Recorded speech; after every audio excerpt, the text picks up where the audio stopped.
This is Sports Bettor Court with Dan Lust on Better Sports Network.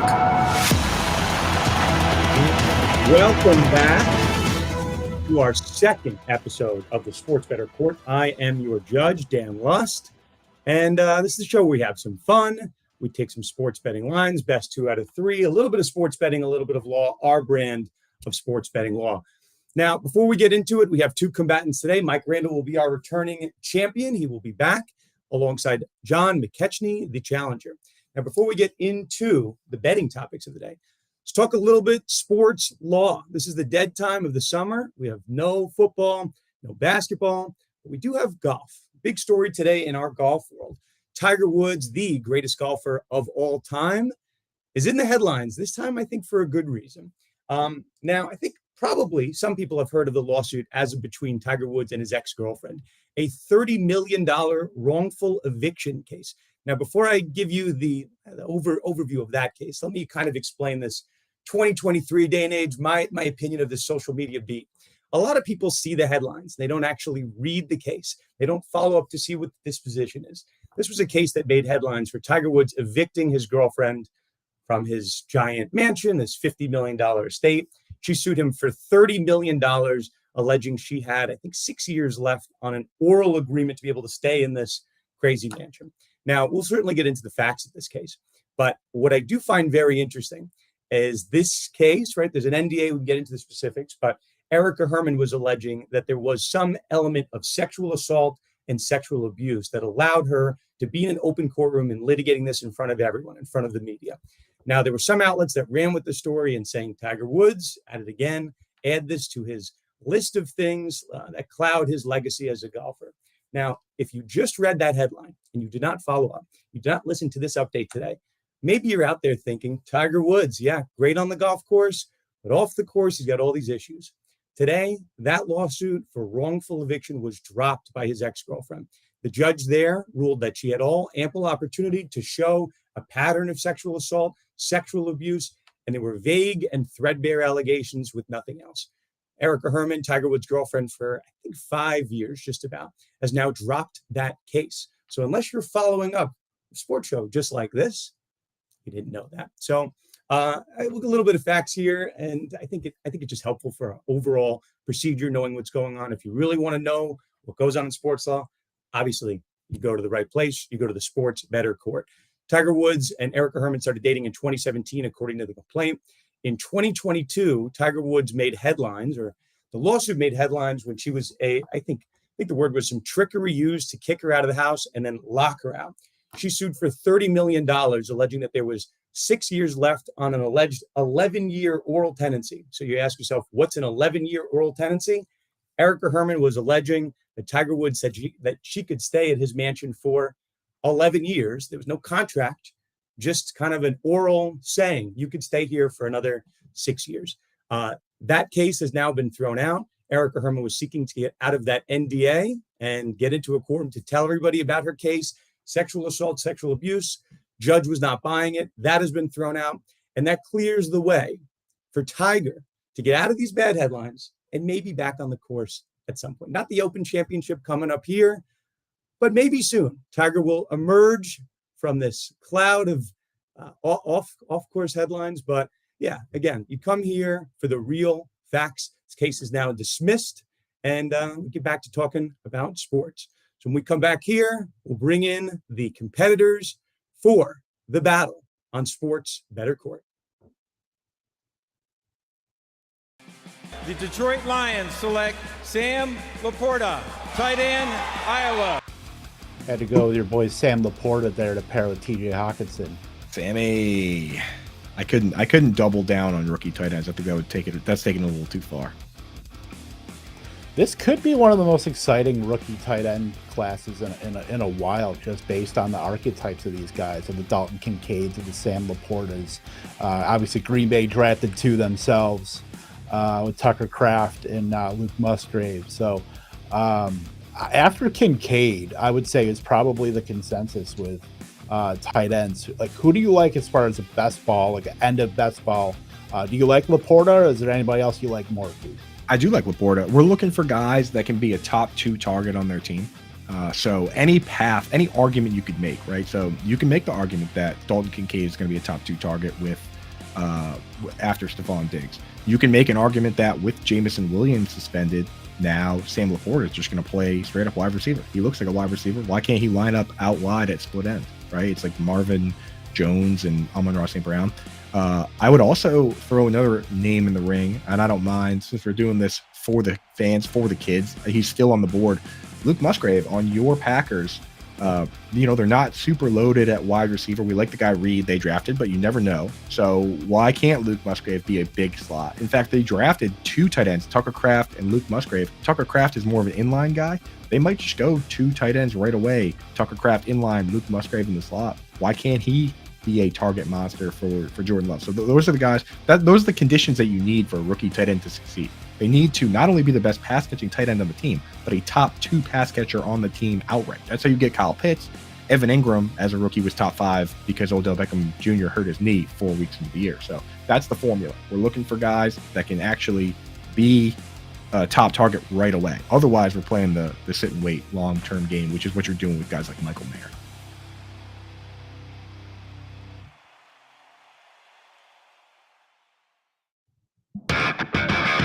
All rise for Sports Bettor Court with Dan Lust on Bettor Sports Network.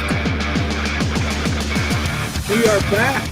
We are back again. Sports Bettor Court. We are taking time to bring in the litigants here. Before we do that, BetMGM. Get $1,000 paid back in bonus bets if you don't win by using fantasyalarm.com/BetMGM. Okay, Bailiff, I think we can bring in our competitors here and see them. Mike, John, you guys didn't dress up for court? You didn't dress up for Judge Lust? Did you get the memo? I'm sporting FTN wear here, so near and dear to my heart. The motivating clothing.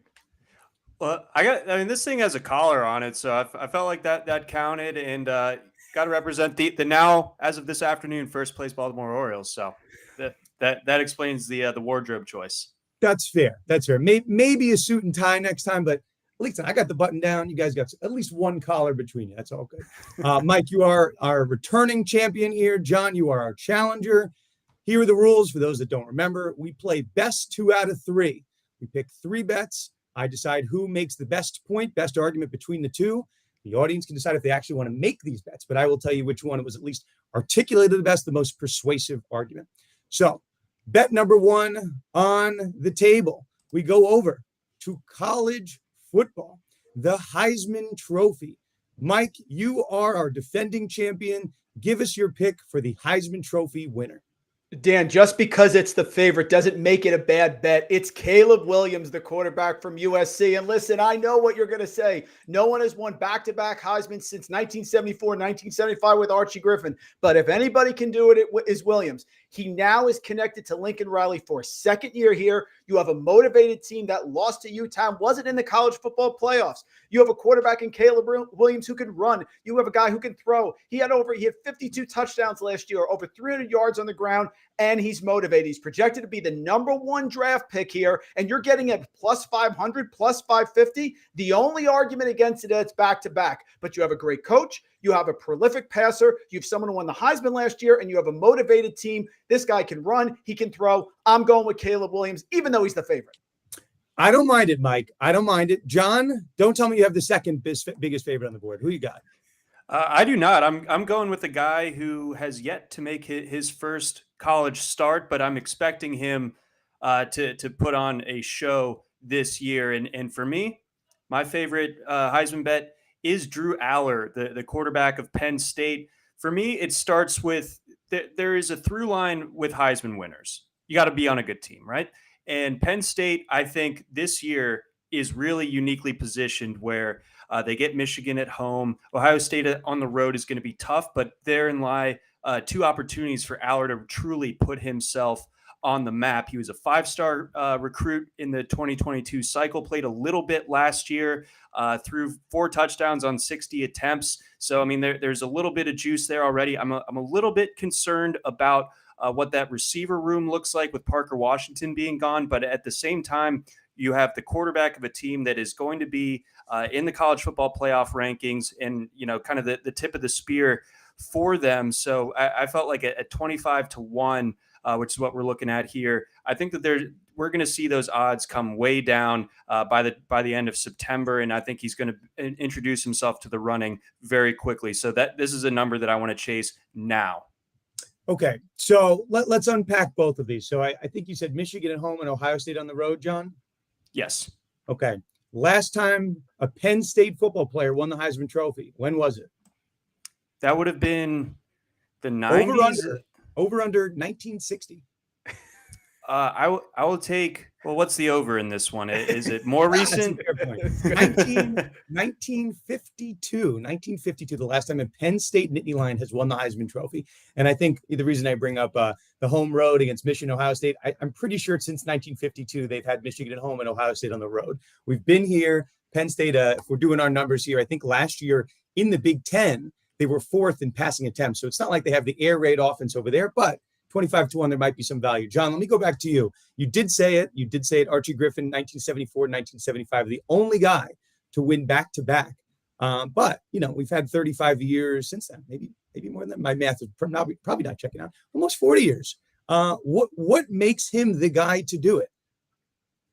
Well, I'd say this. He has everything that you need. If you wanted a quarterback that's accurate, 67% completion percentage. You want a quarterback that's prolific, 4,500 yards, 42 touchdowns, only 5 interceptions. You want a quarterback that's mobile, 10 rushing touchdowns, 382 yards on the ground. You want a top 10 team? That's what USC is. You want a team that has something to prove? That's what USC has after losing to Utah 43-42. And you want a great offensive mastermind? You have Lincoln Riley. Check. It checks all the boxes. And the odds, plus 500, plus 550, not as high as the other candidates, but still high enough. He wins this. If we run this season, Dan, 5 times, he wins it at least once, which gives me value in that number.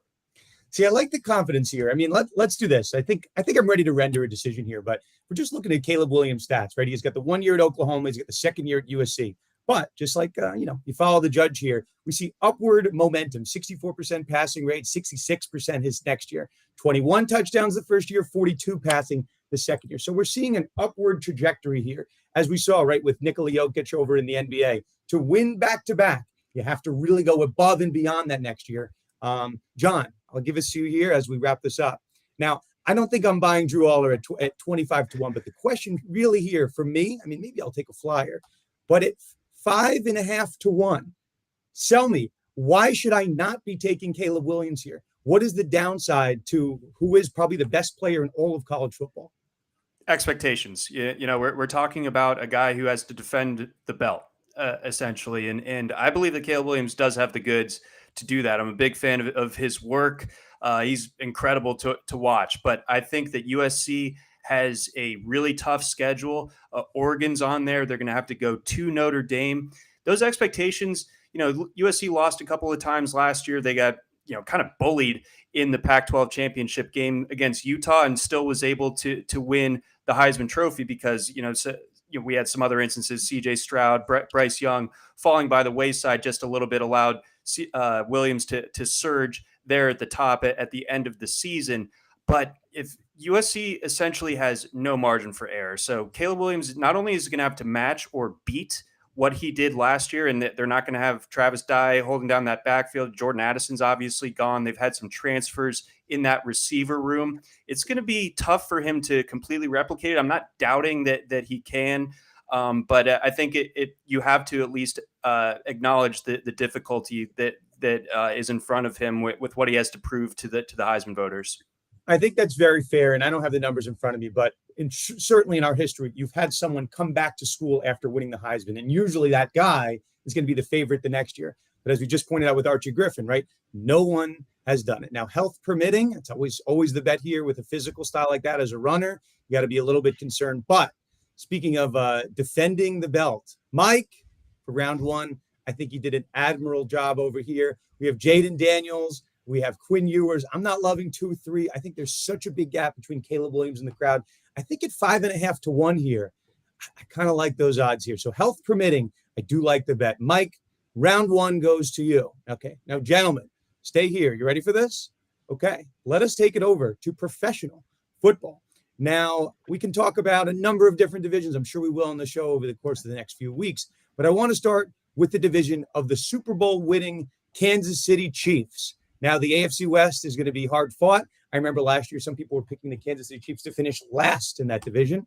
We won't call out those people, but the judge keeps notes over here. He keeps a tally. Now, let's ask this. I imagine, right? Somebody likes the Chiefs here, but I imagine maybe there's some other picks here. So, John, I'm going to go with you. Who do you got? Chiefs, Chargers, anybody else? You tell me who you like for the AFC West. So I like the Chiefs in this one. Obviously, that they are the favorites, and you're talking about paying juice on a futures bet, minus 165. So I mean that's pretty substantial when you're talking about something that you're hoping to be cashing in January. But they still have Patrick Mahomes and Travis Kelce at the peak of their powers. I think they're going to get the deal done with Chris Jones to bolster that defense and keep that side of the ball top notch. I think that there's a lot of question marks when it comes to the rest of this division in a way that there kind of weren't last year, and we were wrong on that. Everyone buying in on the Raiders and the Broncos. Those teams have kind of fallen by the wayside in terms of looking at the AFC West for this year. So it really comes down to the Chiefs and the Chargers, and the Chargers always give the Chiefs a good game. Maybe they steal one here, but I still think at the end of the day, that this division runs through Kansas City, and until we see otherwise, I can't do anything to make this bet other than just betting on Patrick Mahomes and Kansas City. Okay, Mike, who you got? Oh, I got the Chargers. And if there's any team that the Chiefs don't want to see, it's the Chargers. 3 of the last 5 times they played in Arrowhead, Chargers have won. The last 3 games that have been played in the home of the Chargers have been overtime, and a 3-point win by Kansas City.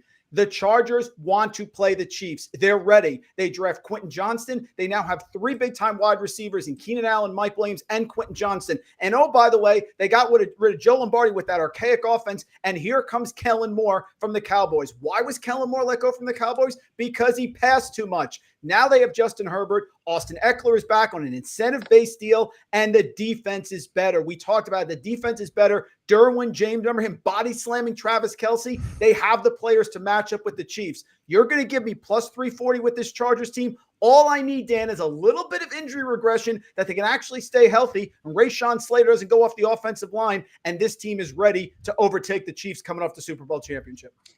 Okay, I like it. Chargers, I think, are the next best team there. I remember there was some psychos, some loonies, some that would come in front of me and plead insanity that were like the Broncos last year and had the Chiefs kind of way down the totem pole here. But I think we could just talk pure numbers, right? I don't think, and again, this is a little bit different than our previous conversation with Caleb Williams, right? But if you just look at the Chiefs, right, we're going back since 2016.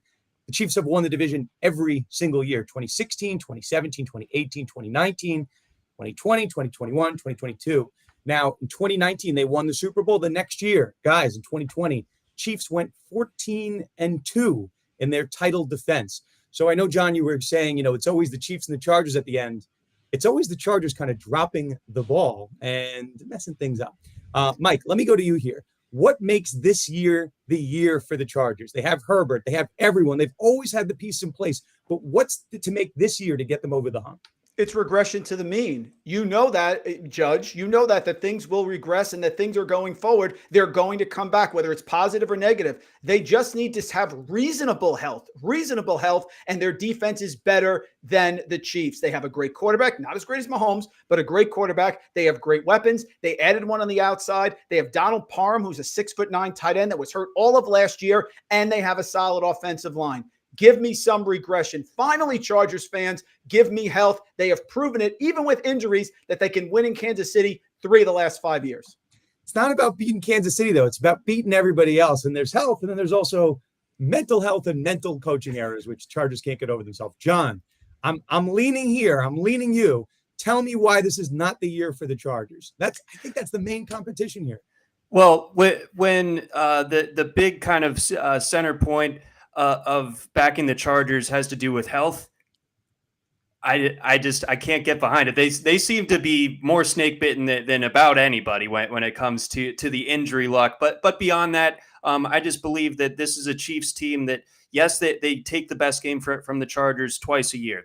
That's obvious, but they also take care of business every other week of the season. Whereas the Chargers, they seem to always, get up for the Chiefs, and then they let a few games slip away. They get beat by other teams that are on the same level as them. So I'm expecting more of the same when it comes to the Chargers. I hope that they stay healthy. I'm very invested in them for fantasy. I think they're a very fun team to watch, but I think that this is a Chargers team that just isn't quite there yet to beat the bully for David to slay Goliath.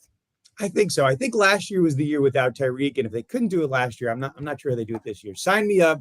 Andy Reid, Patrick Mahomes, not Brittany Mahomes, get her out of here. Travis Kelce, I'll take the Chiefs. John, I'm rolling with you. 1-1 as we head into the break, and then we come back.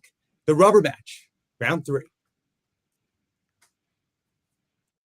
I feel like this is a quietly contentious point in dynasty fantasy football, what it means to actually be rebuilding. Some people say you should never truly be rebuilding. How do you view the rebuilding versus competing dichotomy in dynasty? So I will be the first person to acknowledge that my preferred format or fantasy football is just redraft.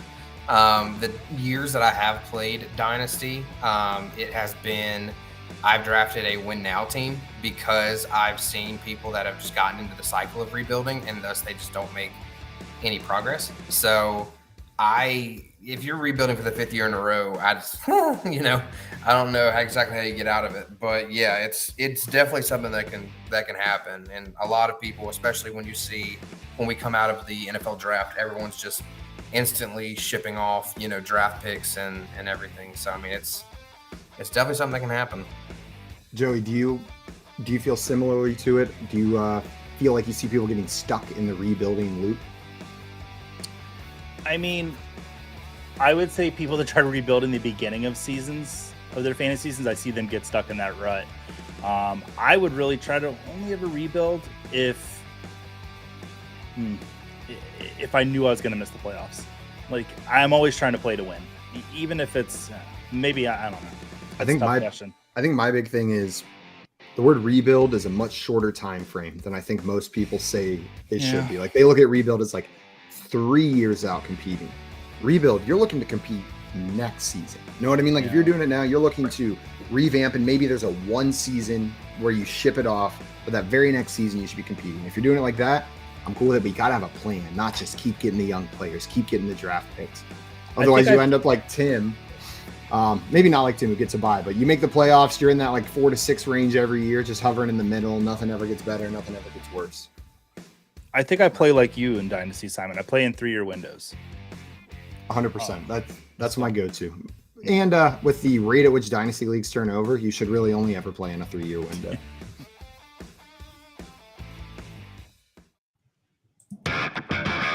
All rise for Sports Bettor Court with Dan Lust on Better Sports Network.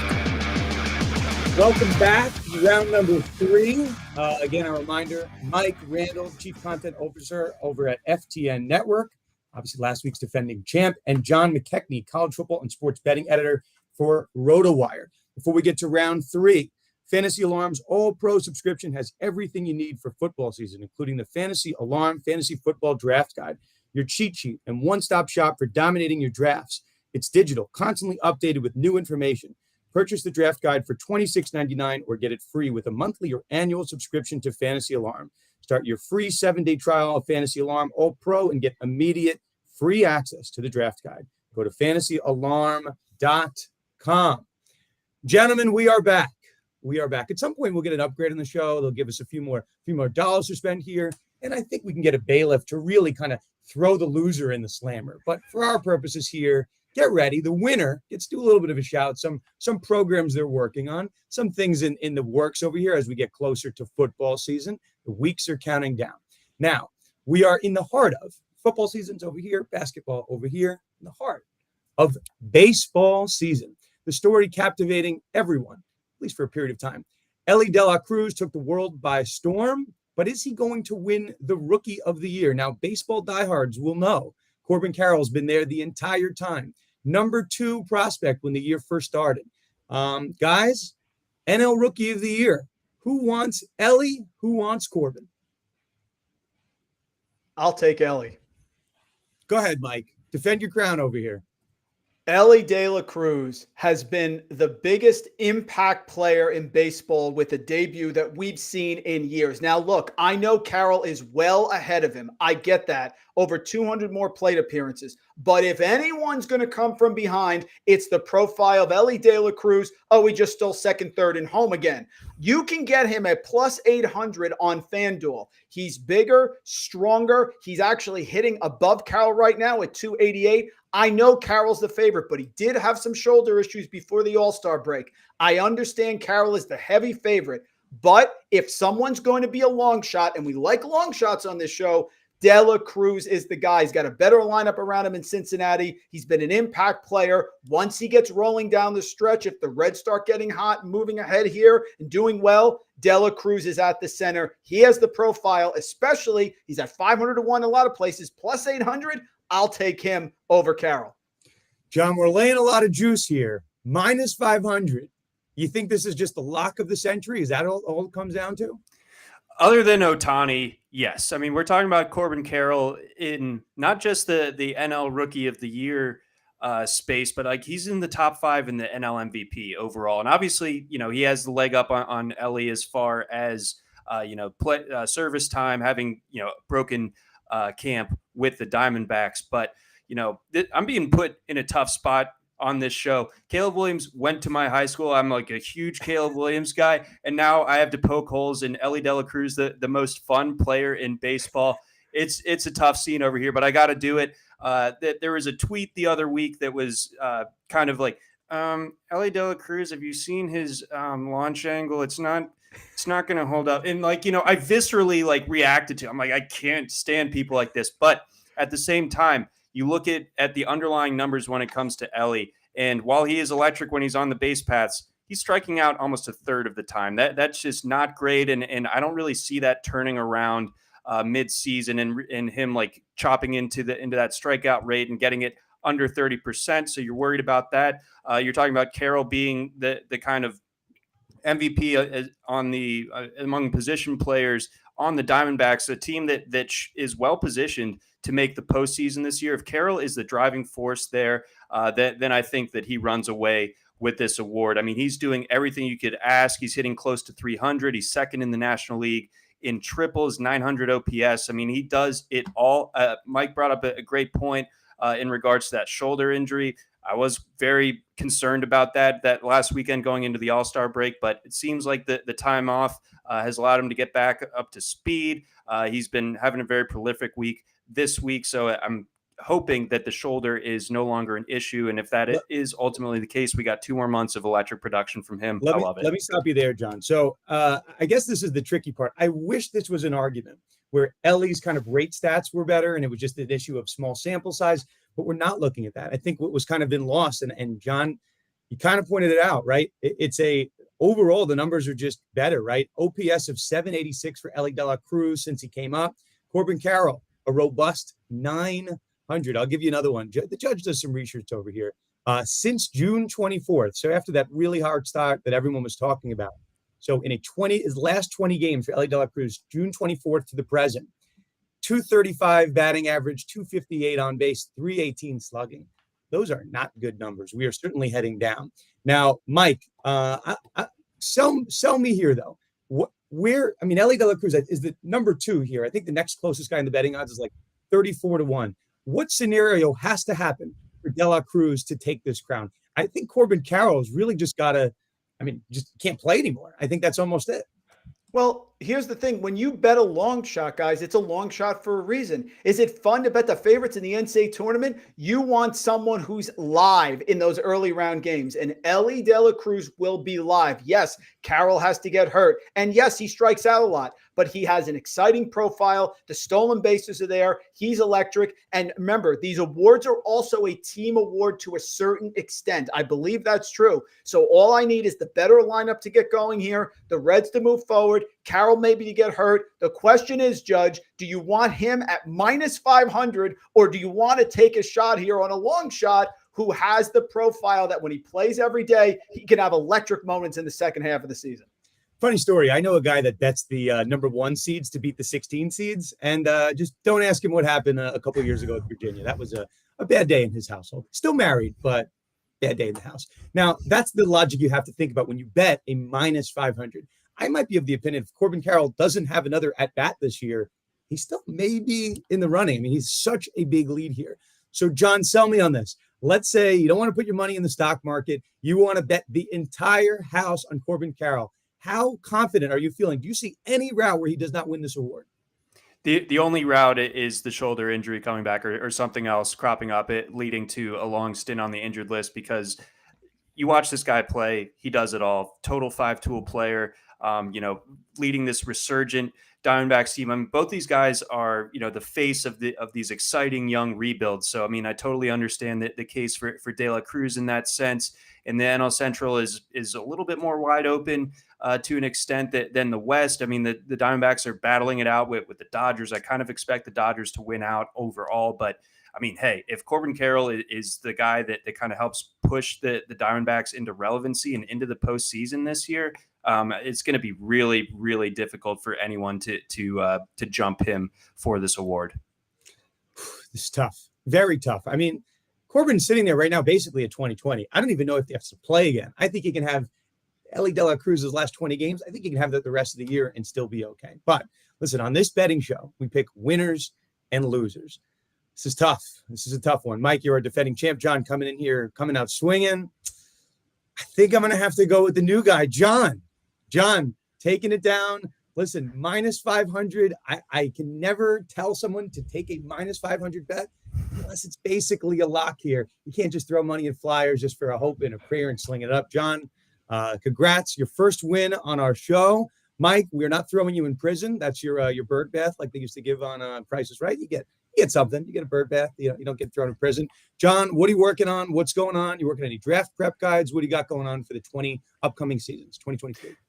Okay, so we have our draft kit, live up on the site over on rotowire.com. If you want to check out the website, we do free trials, 48 hours. Check out all the tools that we have. I think that we have amazing stats and information, great layout, very user-friendly display. So check out our draft kit. You can download the app on iOS and on the Google Play Store as well. And then I've been working on our college football projections for the upcoming season. So check those out if you are crazy enough to play in season-long college fantasy football leagues, or if you're more of the casual DFS player. In season, we have an awesome suite of tools, projections, rankings, all that good stuff on the rotowire.com/cfootball area. And we're also doing a partnership with Fantasy Cares, obviously the charity tied to the Scott Fish Bowl. So if you check out a free trial, we will donate $1 per every free trial over the course of this next month. So we're hoping to really donate a lot of money and get a lot of people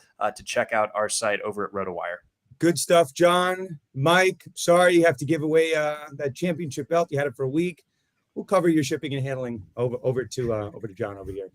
That'll do it for our second episode of Sports Bettor Court. Thank you for joining us. Follow us on social media at Bettor Network. Thanks, everyone, and we'll see you next week, Wednesdays, 6 o'clock.